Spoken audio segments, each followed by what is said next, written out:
going to be Tear versus Sage as I adjust the overlay really quick. So please bear with me as I find these players. There's Sage Yep. and there is Tear.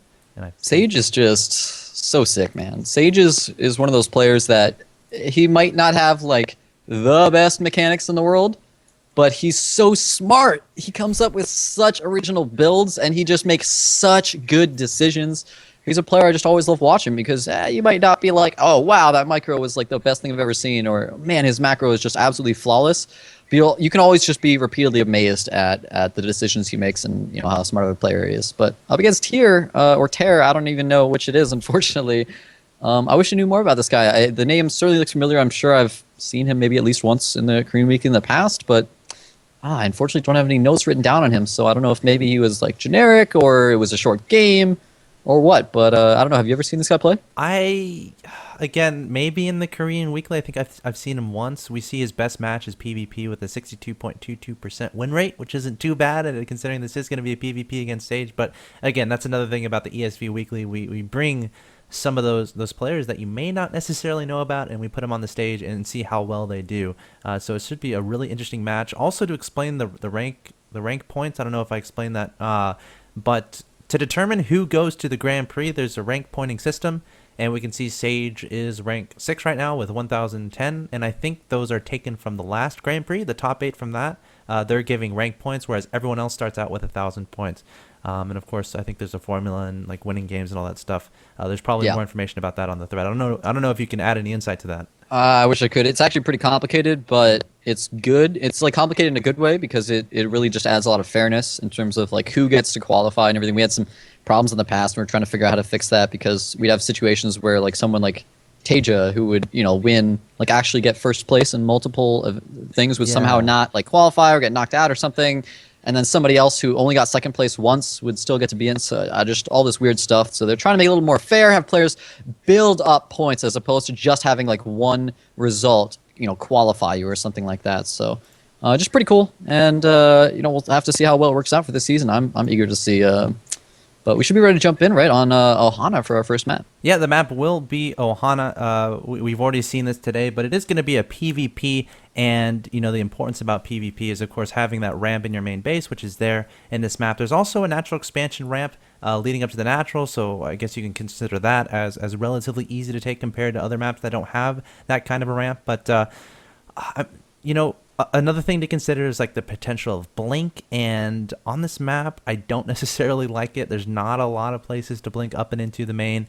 And let's see, what else do we want to say about this? I mean, yeah, man, it's not. I agree with you. It's not a good blink map. Yeah. I think it's much better for just defensive play with Colossi. Stargate play could work, but it's not the best. There's not a lot of air behind the main base and everything. It's just an all-around defensive kind of standard map. I fully expect robo play from both players, but you never know. Sometimes players like to change it up, and there's certainly a lot of options in the center of the map with how wide it open is. So while going Charged Out Archon would seem absolutely suicidal on this map in terms of trying to attack in the natural, if you catch your opponent out in the center of the map, like they're trying to move forward, and maybe they only have like 2 or 3 Colossi, and you can get a good surround with Charged Out Archon out in the center of the map, that could absolutely work. So it's a map that's a little bit dynamic because it's so different in different areas. Like the natural is so choked up, but then the center is so wide open. So it just creates an interesting dynamic. I'm excited to see what these players are going to choose. Yeah, and also one last thing to add. I mean, we talked about this in the TBT. 3 base is not too out of the ordinary to be able to take here. I mean, you could see both these players positioning their Colossi outside of their natural expansion in a natural concave, where if your opponent decides to engage, you're probably going to die if you don't position your Colossi correctly. So we'll have to see how that impacts this game as we transition into the game. It is going to be on Ohana in the bottom right-hand location. We have the red Protoss player Sage from team NH Hoseo, and then in the top left-hand location we have the blue Protoss player Tier from team FXO.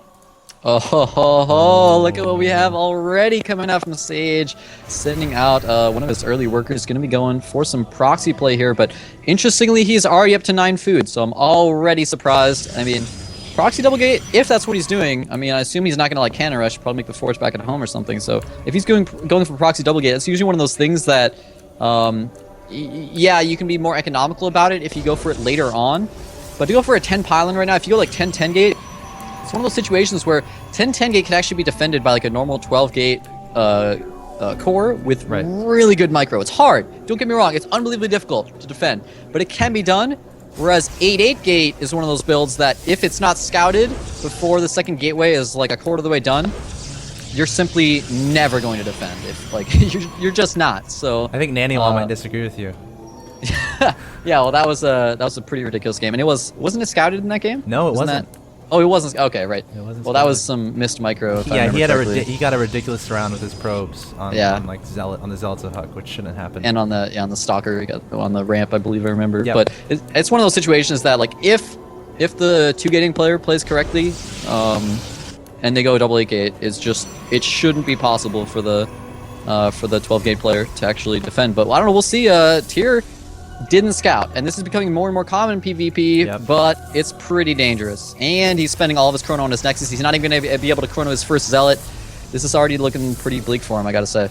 All right, so Sage probably going to target down that pylon powering the gateway. I would imagine that's the first thing he's going to do. And we'll have to see what Tyr ends up doing. He has to be able to surround these Zealots with the probes and then micro his weakened probes away. But again, this is going to be tough. Gas deal. Oh, no, he's getting a second gas deal. Oh, no. Oh, yeah, that's just brutal. And the first Zealot's already in. He should cancel it. Yeah, there we go. Cancel on the second gas. He's got to chrono that Zealot out. He's got to get another Zealot and then try to get that Stalker as soon as possible. Nice surround. Not quite, though. And he doesn't even get the probe. He needs to get that probe because probe plus Zealot is going to two-shot probes, and it gives you that extra DPS. Tyr in a little bit of trouble. He's got to get that Zealot out of there. You don't want to engage into 2 Zealots and a probe of your own. He's just going to try to chrono out that Zealot. No Warp Gate's been started, so he's probably just going to try to go for that Stalker immediately, but this is rough, man. 3 Zealots. He didn't put his second pylon near that, so he's only got 2 pylons powering that gateway. If that pylon goes down, he's going to be supply blocked. Yeah, and the pylon getting down to halfway, but Sage is going straight for the middle line, trying to attack those probes. Tyr needs to micro away his weakened Zealots. It's hard to tell what's going on. It looks like Tyr... Oh, this is good for Tyr, actually. Yeah, he's very good for Tyr. All the Zealots, and he has a Stalker on the way, and looks like he's going to be just fine. Yeah, that was a big mistake by Sage, going into the mineral line like that. That's exactly where you're going to get surrounded. They can just, right-click through on the minerals and just surround your Zealots. Exactly what you don't want to have happen.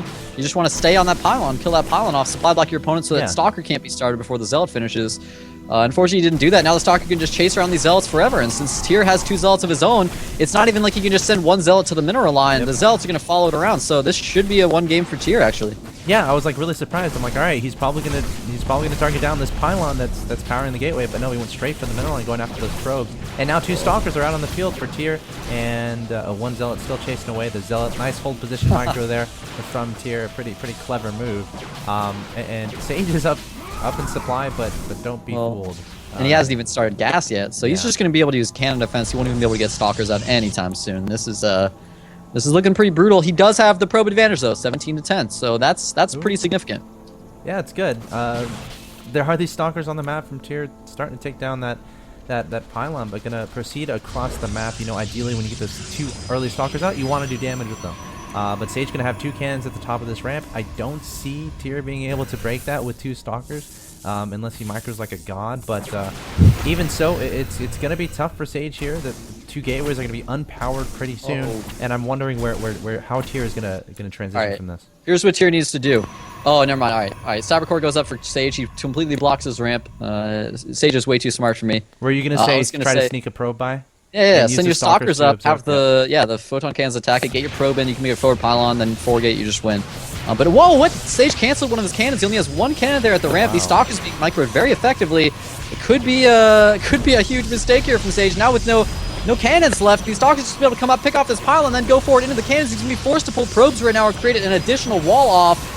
This is not good at all for Sage. I can't believe he canceled that second cannon. How is he going to hold this off? He's trying to use probes. That's a great move. If he can just delay the Stalkers until those 2 cannons finish, he should be fine. Yeah, the idea behind this is to take advantage of the ramp vision you have. The Stalkers retreat back, can't necessarily see the probes, and then all of a sudden they try to micro back up, and your probes get us around. We saw that in Huck versus Nanilaw. But Tyr here just has too much. The cannons finish, but they're not even in range. The pylon's going to get to unpower the cannons as well. There's Zealots in the main base of Tyr right now, but a Stalker is out. for him, so that shouldn't do too much either. And it looks like Tyr should take this game.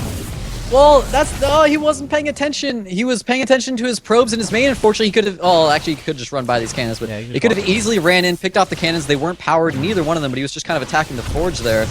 So the cannons were actually able to complete here, but, I mean, he could still probably just run to the north of them, get past it, and be totally fine. His probe count's really low, 9 probes to 21, so Sage way ahead in that regard, but that might just not be enough. He's going for a surround with these probes. Can he get it? Oh, it looks like he is going to trap 2 of them here. Nice move. That's excellent, especially if you can get that bottom stuff through. Oh, actually, you might allow them to escape now.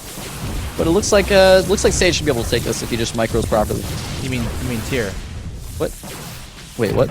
You said you think Sage can take it if he micros. Oh, I'm sorry. Yeah. I'm sorry. I meant. I'm sorry. You're good. I got you. Thank you for correcting me there. I got you. We're fine. So Tyr taking that game, Sage going for the double gate opening. It's a pretty impressive play there from Tyr to hold off those early zealots. You got a micro perfectly, but I feel like if Sage targets down that pylon and unpowers that gateway, negates all production capabilities from his opponent, he might be in a better shape. But again, going for that mineral line straight away, getting some zealots surrounded here and there, just really nice play from Tyr throughout. Yeah, indeed, he did. I mean, that micro was just everything he needed. 2-gate is one of those things where proxy 2-gate, it comes down to these split-second decisions, and the surround on the zealots, it was huge, man. And just think about, I know I don't want to just like beat this point into the ground, but if you're going to proxy 2-gate, you're already all in, right? Like, it's all in. Why would you proxy double 10-gate? Like, why would you ever not proxy double 8-gate? You know what I mean? Like, he would have been there before this first zealot was done. He could have killed off the pylon, unpowered it, prevented that stalker from ever coming out. I think that would have been a 1-gate. I mean, Tyr did not scout. Nope. He did not scout. So I think that would have been a guaranteed win for Sage if he had just dropped his gates on 8 instead of 10. It's one of those things where I guess maybe there's something I'm missing in the metagame because these are professional Koreans and they I'm sure they know better than me, but I just don't understand why it would ever be good to proxy double 10-gate. Yeah, I mean, do you know like the timings? Like, is there like a moment where you can't constantly produce zealots if you're double 8-gating versus the double 10-gate? Because obviously you're getting more probes back home, so you're gonna have more money a little bit later. So maybe you can make the zealots longer. There's a moment where you can't produce probes, but you should be able to always produce zealots. And it doesn't matter because later on the game shouldn't even happen. If you proxy double 8-gate, like if you proxy double 10-gate, you're basically saying either I kill you now or I lose anyways, right? Yeah. So if you're doing the same thing in proxy double 8-gate, you're getting there that much earlier with your first zealot. Your next 2 zealots are getting there that much earlier as well. You can, you're just going to kill the pylon. You can prevent that entire situation from happening. Then it doesn't matter that your opponent has more probes because you've already won the game. You know what I mean? So yeah, I mean, maybe Sage was didn't know what his strategy was going to be going into it, and then just you know what? I think I'm going to double gate, and that's what made it later. I don't know, just theorizing here, but yeah, that's certainly possible. But we're going to go into game number 2 pretty quickly here. It's going to be on ESV Cloud Kingdom. Tyr is currently up 1-0. This is the Korean Weekly season number 3, week number 1, day number 1. I'm Axel, joined by Orb, and we'll be back after this quick commercial break. Don't go anywhere.